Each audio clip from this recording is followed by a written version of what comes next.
Welcome to ETHDam, to ETHDam, to ETHDam, to ETHDam, to ETHDam.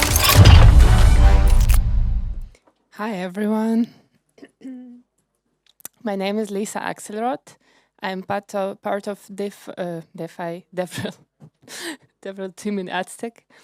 And today we are going to talk about private DeFi. In general, when we think about like blockchain good, blockchain bad, what should we build on blockchain, we have a lot of opinions usually. Like some people think we should empower sovereign individual. Some people think we should empower pro-democratic governments. Some people think we should care about user data, even though it's not really clear if the user cares about data. But one thing that we are more or less have consensus on is that like traditional finance is bad. And like we can do better. The question is how better? We say, okay, TradFi bad, we will do DeFi. But there is a nuance. This is a nuance. When you start building DeFi on blockchain, the blockchain is transparent. So say, okay, we will fix traditional finance by DeFi that is permissionless and 24/7, but you have to put all your data on chain for the whole world. Minor nuance. So we say, okay, welcome into DeFi, it's incredible, you just need to put all your data on chain. In general, the trade-off is not clear. Are we better off or worse off? I would say that worse off. What we do by that? Improve surveillance, great. Add data to the analytics of corporate giants, fantastic. Show everyone that you have no clue of making savings and spent again half of your salary on random bullshit, great. This is what I think about that. But the thing is, we can do better. If you want wide DeFi adoption, DeFi should be private. Otherwise, developers are quite constrained in what they can deliver because they can't give users guarantees of their data. Many jurisdictions just do not allow, from the legal perspective, to put users' data public. Many countries have dictatorships and surveillance governments, and people just will not chip in into any transparent DeFi. So TradFi is bad, we can do better, our bet is private DeFi. Today we are going to talk about what exactly, with the tools that we have today, what exactly we can build in private DeFi, because in fact it's not that transparent. So we'll assume that we have three things. We have universal ZK language Noir, that is high-level Rust-based ZK language. And we have blockchain with both private and public state. And this is very important because you will see it very soon when we think about what we can build. It's usually the blend of private and public objects. Just making everything public or everything private does not work quite well in terms of which products we can produce. And finally, we will assume that we have a CoSNARK library. Pretty much it means that multiple parties can produce ZK proofs in a way that none of them has access to private input. So let's start. The simplest thing we can imagine, a crypto neobanking style product like P2P transfers. We get balances that are private, we get identities that are private. It's settled in a way that it's only the receiver and the sender who are aware that transaction took place at all. And the transaction can be made private up to the level someone did something on the network. Then we can extend it to other P2P services. Whenever the deal can be settled between two parties, like for example, for P2P lending, lender and the borrower. And it is possible to make it private in this case up to the level that two parties are not aware of other parties' identity. So I'm a lender, I'm giving someone money, I have no idea what is their identity. But we have all DeFi guarantees that the deal will be settled fairly and everything will be fine. And the rest of the world is not aware that I'm taking a loan at all or like that I'm lending money. Then, of course, we have DEXs. With DEXs, it's interesting. It depends a lot on the DEX design. First, let's think about AMM style, like Uniswap style, when the user is trading against the liquidity pool. In this case, the truth is we do not have too much flexibility in terms of privacy. The best thing we can do is making identities private. Because out of the design of the AMM, the assets, the amount, all has to be private because the asset prices are updated based on this information. But even with what we have, we can have an AMM that, yes, shows you what is happening, but you have no idea who are executing all these deals. So it's already a step forward. Thinking further, we can do batch trades. If someone is aware, something like penumbra style, where we process the whole block of transactions, the whole block of swaps. But here also there are nuances, like what if it is just one transaction in the block, then everyone can see what this transaction is. But again, already some flexibility. Then let's think about limit order book DEXs. This is when we have buyers on one side, sellers on another side, and someone trying to connect what both parties want and to settle the deals. This is interesting because in this case, we can go up to something has happened. The transaction on the chain will look like something has happened, and we will utilize the COSNARC, or what is called ZK-MPC network for it. How it will happen, we will have this ZK-MPC network who can check if buyer-seller pair coincides and can be settled, but it will be checked in a way that none of the ZK-MPC network participants has access to content of the deal. Then we can have private decentralized lending. Against a bit, again, a bit tricky. It's close to like AMM style, where we easily can do identities private. And then, again, we need all the rest of information to be public to be able to make liquidations.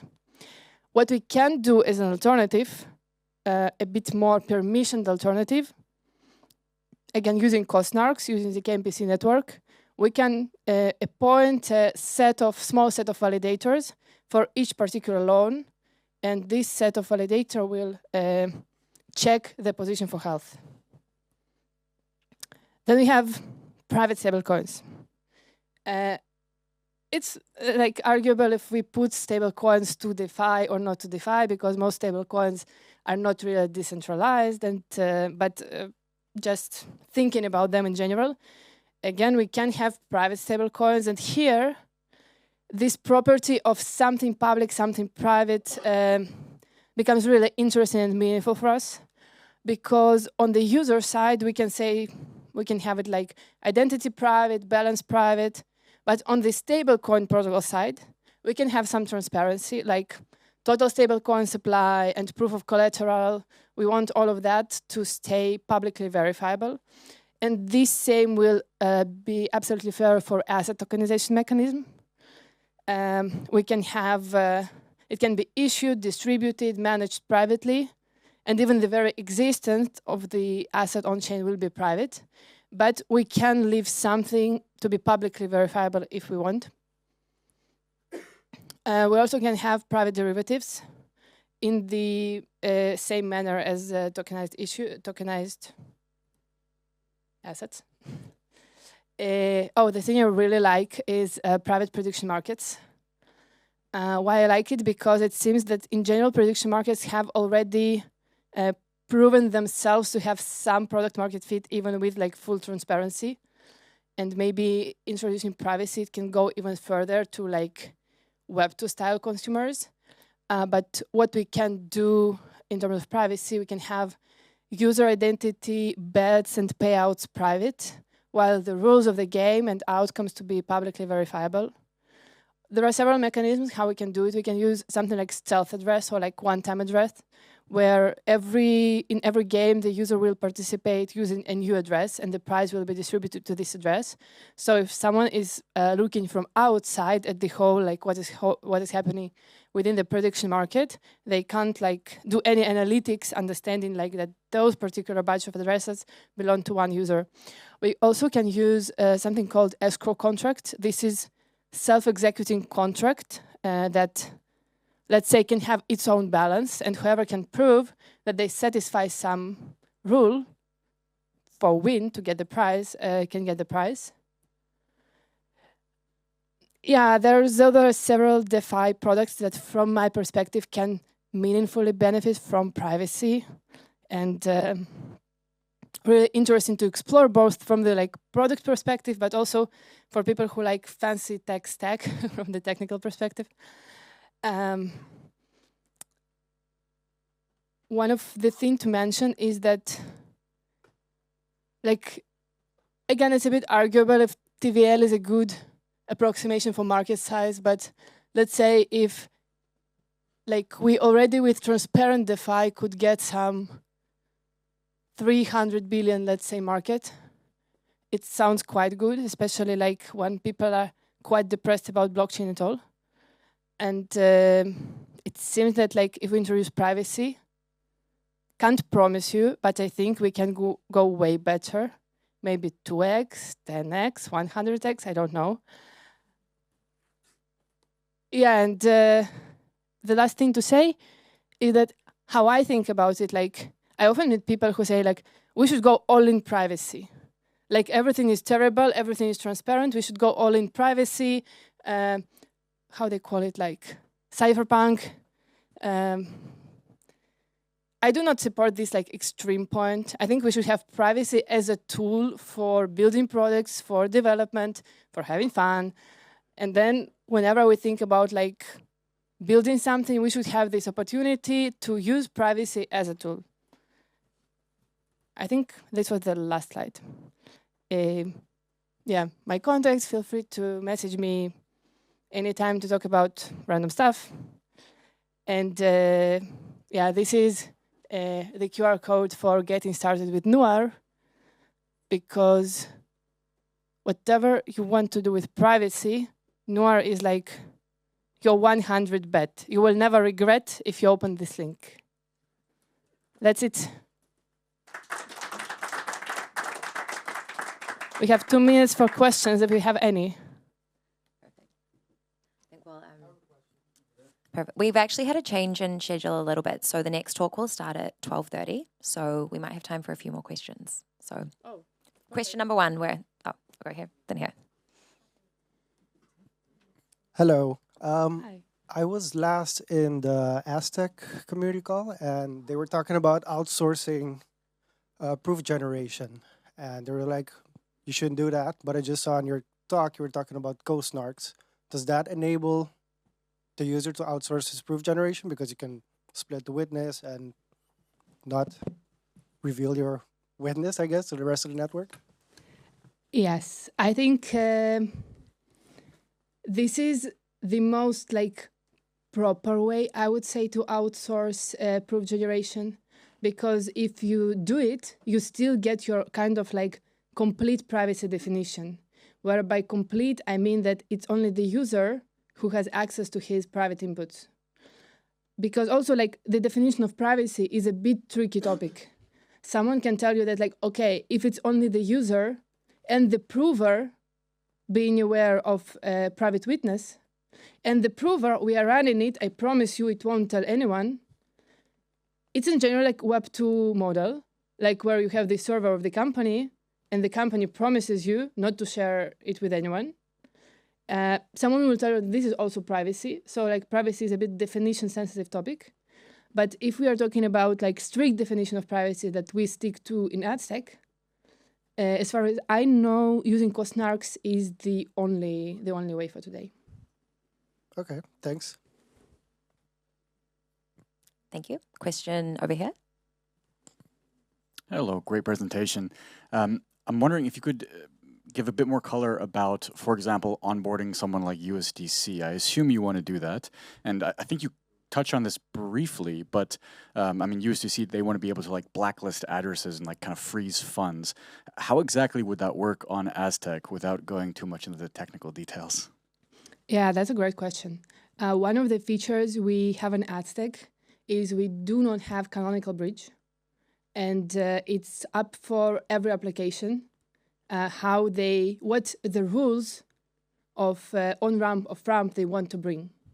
So if someone wants to have a stable coin where users will be able to have privacy, but there will be some criteria of who can use it based on KYC or whatever, they can define these rules on their own. I think it will be very close to how stablecoins work today, or you can even think about it maybe how centralized exchanges work today, like Binance, where they have full control of like who is using it, but with privacy for user. It's not decentralized stablecoin, even though you also can build decentralized stablecoin too, like some fancy experimental designs. But yeah, did I answer your question? Sounds like I need to do my own research a little bit more, but touch on that. Thank you. We can talk about it after the talk. Perfect. Do we have any more follow-up? Perfect. Question time. Hey, Lisa. So have you been thinking of any other use cases besides DeFi for public-private state? For example, governments, gaming, messaging, social media, like there's a bunch, obviously. Yeah. I think whenever like you want to have some mechanism with many users versus entity, and you want this mechanism to be fair, like for example, voting system set up by users, not set up by entity, you can benefit from it. Because for example, you do voting, voting is private, tally count is publicly verifiable. Or you do crowdfunding, donations are private, accountability of the contract is public. Thinking about it from like very pragmatic point of view, in real world, very often entities do not want it to be verifiable, and they benefit from it being like speculative. So to think about it, not like theoretical projects, but like real world projects, it needs this like very sensitive fit where the system for some reason has incentive to be publicly verifiable. Such a sad but true statement. It is a sad statement because it removes a lot of use cases. But speaking about like, for example, social, I think it's even more tricky because I think 2 or 3 years ago, there was huge narrative where everyone was telling people want to own their data. It's just like how Twitter can remove my tweet. And then, okay, a lot of people started building like all the forecaster stuff. And then there were like 10 users. Okay, maybe 100 users, but incredibly small amount. And every day you see someone telling, oh, I'm moving from Twitter because it does this and this. Now you can find me on Farcaster. And next week you still can find them on Twitter because everyone is on Twitter and it's very network effect dependent technologies. So seems that the problem in general is not as sharp, and adding their privacy doesn't help too much. And it's also very interesting question because within our long journey with like Ethereum from 2014, there were a number of use cases where like it seems it is good to bring blockchain. Then you bring blockchain, it doesn't really work out. And then the question is, can you fix it with privacy?